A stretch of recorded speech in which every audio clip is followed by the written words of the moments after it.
अब प्रचण्ड ओली माधव नेपालहरू वामपन्थी एक भएर देश बन्दैन। यही हो, पहिलो त नेपालमा वामपन्थी छँदै छैनन्, यी हामपन्थी हुन् जम्मै, यी भ्रष्टपन्थी हुन् जम्मै, अभियोग लागेका ज्यान मारा हुन्।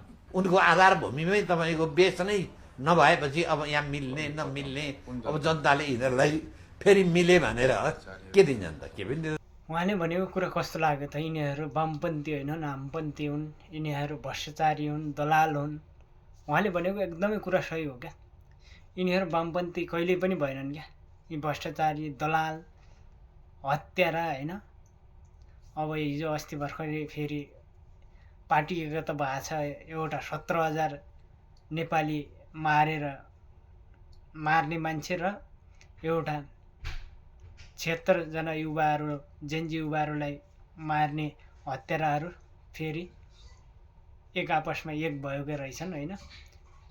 यिनीहरूको वामपन्थी होइनन्, यिनीहरू हामपन्थी हुन् भन्ने कुरा गर्नुभएको छ। एकदमै सही कुरा हो उहाँको होइन। तपाईँहरूलाई कस्तो लाग्छ यो भिडियो? लाइक, कमेन्ट, सेयर गर्नु होला है त।